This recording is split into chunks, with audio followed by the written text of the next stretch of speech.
Welcome to One Little Park. On this week's Attraction Rewind, I'm going to be talking about the cult classic attraction, ExtraTERROrestrial Alien Encounter. If there's an attraction you want me to cover, let me know in the comments below.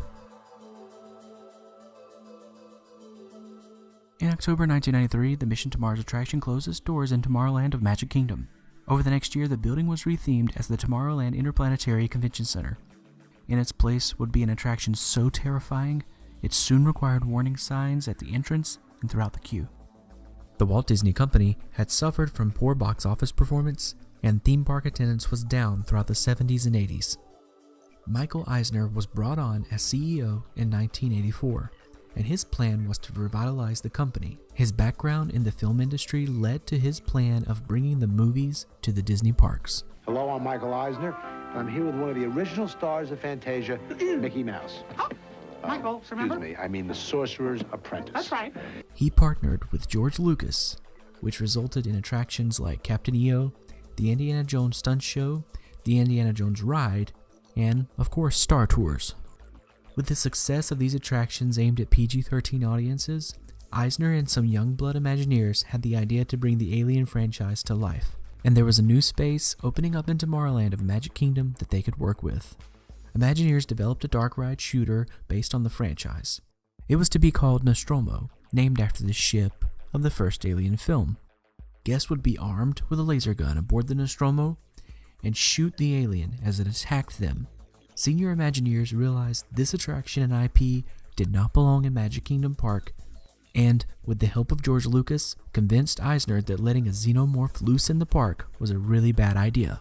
The project saw an overhaul, and Alien Encounter was born. In December of 1994, Alien Encounter had its soft open, but it didn't last long. January of 95, Alien Encounter closed its doors for tweaking. Initial guest feedback was the pre-show did not prepare them for the scare, and with that, the main show was difficult to follow because the guest screams covered up the attraction audio. The pre-show was made more foreboding and elements were retimed to allow for screams. The ending was also changed so the alien blew up at the end instead of getting away. After a $15 million revision of the attraction, Alien Encounter officially opened in June of 1995 as part of the new Tomorrowland update.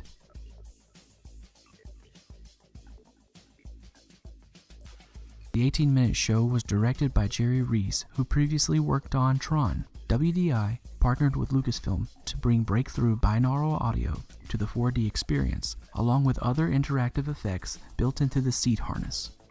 This really was an incredibly innovative attraction. Throughout the show, guests would feel the hot, stinky breath of the alien on their necks, be crushed by its weight as it walked on top of them, feel the tongue slather over them, be splattered with blood from a technician, and be drenched in alien guts at the end. To increase the sensitivity of the lesser-used senses, most of the show took place in the dark. The storyline of Alien Encounter is that an extraterrestrial corporation, XS Tech, has come to Earth to showcase a new technology, space teleportation. On the show building is a huge tower for transmitting the signals needed to perform the experiment. Guests wait outside of the show building before entering the first pre-show room. In the first room, video screens are shown advertising upcoming events at the convention center. These advertisements had a few fun jokes like Canis Major Kennel Club Pet Show, and the Walt Disney Company Pan-Galactic Stockholders Meeting featuring holographic transmissions from Lunar Disneyland, the happiest place off Earth. There was also a callback to the previous attractions located here, League of Planets Interstellar Debate on Space Science Mission to Mars, History or Hoax with Professor Tom Morrow. After these advertisements play a few times, an XS Tech representative welcomes guests and gives them a brief history of the company before introducing Chairman of XS Tech, L.C. Clench. But first, let me share with you the fascinating story of our company. We began many galactic years ago in a world quite distant from your own. From one small manufacturing plant, we've grown into the largest consumer-oriented research and development company in the universe. XS Tech is #1 in electro-robotics, cryo-cybernetics, techno-surveillance, planetary restructuring, genetic engineering, and hyperspatial transport. We were, of course, extremely enthused when our market research probe discovered the Earth. Clench discusses how excited he is to demonstrate the new technology, and he gives us the slogan, If something can't be done with excess, then it shouldn't be done at all. After his presentation, guests are moved into the second pre-show room. Here they encounter a robot named Sir stationed in between two clear cylindrical tubes. In the tube on the right is the cute alien Skippy. Sir, which stands for Simulated Intelligence Robotics, is there to show off the XS Series 1000. This is just one of many of the personal teleportation systems offered by XS Tech. Sir is voiced by actor Tim Curry to give the robot a more sinister tone. You may call me Sir. That is S-I-R, which stands for Simulated Intelligence Robotics. What do you want, Skippy? No, you may not get out. You're our lucky volunteer. All throughout his presentation, his remarks and speech style give guests an uneasy feeling. To top it off, when Skippy is teleported from one tube to the other, he appears to have been burned in the process. Sir brushes this off, of course, but it definitely hints that what guests are about to experience in the next room may go very, very wrong. Phase 1 of the process has begun. Disintegration into molecular components. Don't worry, it's practically painless. And here's the little skipper now. Oh, shut up, Scruffy, you're not burned. In the next room, one of the guests will be chosen to be teleported to Chairman Clench across the galaxy, but one can't help but feel a pit in their stomach that something isn't quite right. Guests enter a room filled with seats arranged in a circle, all facing the center of the room. There in the center is a larger version of the XS Series 1000 tube, and while they are sitting, a harness above comes down over them and rests on their shoulders. This is part of the storyline, but it definitely makes guests feel really uncomfortable. Also in the room are screens so that two operators can tell us what's going on and prepare us for what's about to happen. Presumably one guest will be entering the tube, but before the demonstration can get underway, Chairman Clench bursts into the room and decides he will instead travel to the guest in order to meet everyone. I'll come back to him later because in this scene he's acting really sketchy. Prepare yourselves for an unforgettable encounter. Sir, I doubt that we... The operators begin the process of teleportation, with Chairman Clench rushing them. The tube in the room fills with smoke and begins flashing, while on screen, Clench can be seen disappearing. The signal is intercepted by another planet, but the two operators continue, assuming that the signal is still locked onto Clench.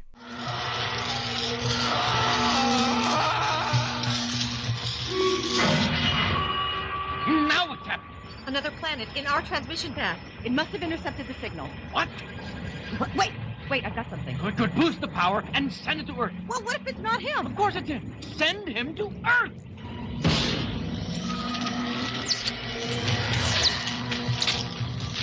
Something has gone terribly wrong, and it is not Clench who arrives in the room. A winged, glowy-eyed, carnivorous alien has been transported to Earth. The lights in the room go off, but the operators assure guests that everything is fine and under control. A few seconds later, glass shatters.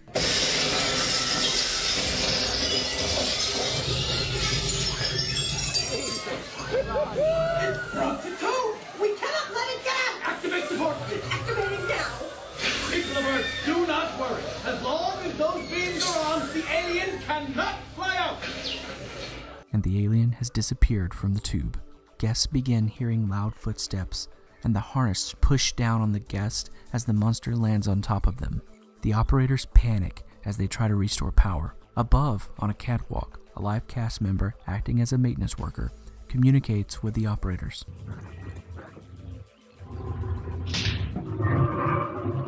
Hello? Hey! Hello! Is everybody all right down there? XS Lab, this is Maintenance 1. We've got major damage. What's going on in here? Just a blackout. Find the auxiliary power switch. No problem. Roger. Already there. What the world? They helmet camera feed from this worker is displayed on the screens in the room. Suddenly into view comes the alien. The worker panics, and the jaws come down on the man, and it's pitch black again. Blood splatters all over everyone, and the alien jumps down once again, running atop guest. What in the universe could have done this? Connect this hat.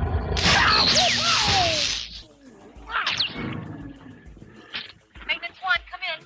Can you see the problem? I can see the problem. Oh boy.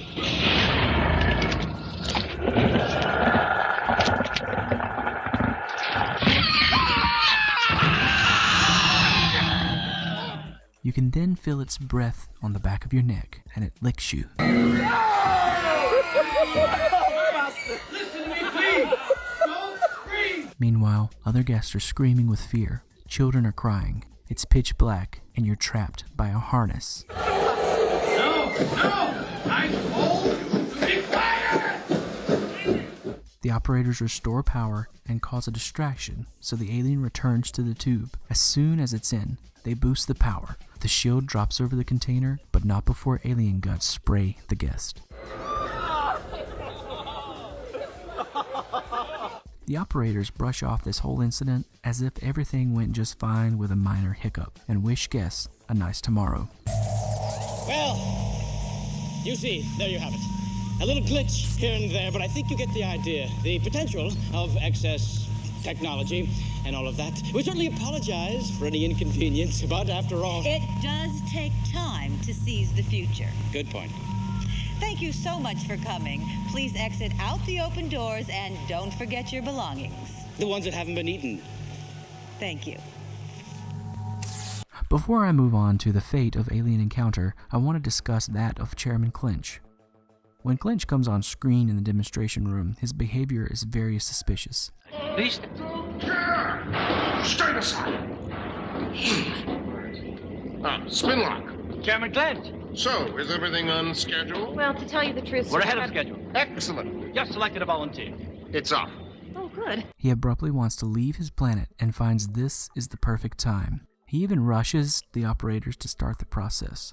Why is he acting so strange? Was his shady corporation, XS Tech, in trouble with local police for unorthodox methods and greed, and he needed a way out of there immediately? Regardless of why he left, he was subsequently transported to the alien's home world instead of Earth.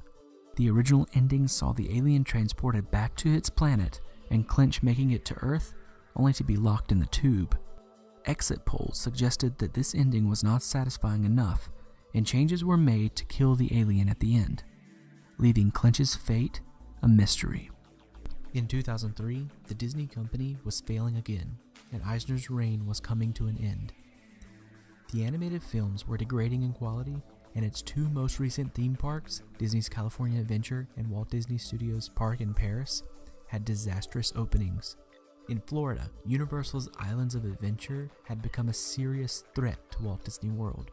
Eisner, still trying to bring movies to the park and to save his job, thought that the most recent animated hit, Lilo and Stitch, could bring in more crowds. Walls went up around Alien Encounter as it was set to be rethemed as a whole new attraction, Stitch's Great Escape. While Alien Encounter was a technological marvel and the storytelling was fantastic, there were several reasons why it only lasted 8 years. The first is the most obvious. This type of attraction did not belong in the Magic Kingdom. It received numerous complaints over the years about being too scary for children. Honestly, I don't think this attraction was too scary for Disney, and had they put this attraction in Epcot or Hollywood Studios, it may have had a longer run. I don't know that they would have done this though, because they originally had plans to put Alien Encounter in Disneyland's Tomorrowland 2055 overhaul, but that entire project was scrapped, along with many great projects for the West Coast Resort, because Disneyland Paris went way over budget back in 1992. In the end, the attraction didn't seem to have repeat riders.